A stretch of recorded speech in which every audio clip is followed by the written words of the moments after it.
what backup power options are available if electricity fails at the facility? When power to the facility fails, the options that are in place, first of all, is going to be what's known as a UPS, which is an uninterruptible power supply. Really, it's just a whole bunch of batteries, and their entire purpose is to hold the power load if the utility goes offline for some reason or another. And it's to hold that load until the generators spin up and then provide the generation of power, since the grid is no longer providing it.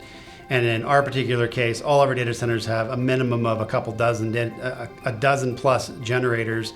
They're all diesel powered, and that diesel fuel has both redundancy in it and of itself, as well as refilling contracts with fueling providers with 4-hour service level agreements, SLAs, to make sure we can get fuel to the facility after the initial 72 hours runs out, because all of the data centers have a minimum of 3 days of runtime of that fuel.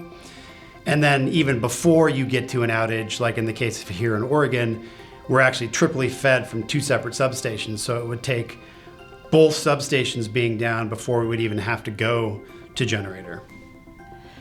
And I think maybe one of the cool things to point out would be that we've actually not gotten to a point where we've ever not had power at any of our facilities, regardless of having, been through the outages that were happening in Texas, as well as the fires that were happening here in the Northwest. We really make it our mission to partner with organizations that are really the best of the best in making sure that they've got, backup plans in place at all times. But we do exercise those generators on a weekly basis to make sure that they are ready to take the load should there be an issue.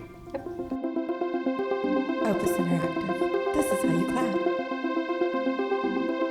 Visit us online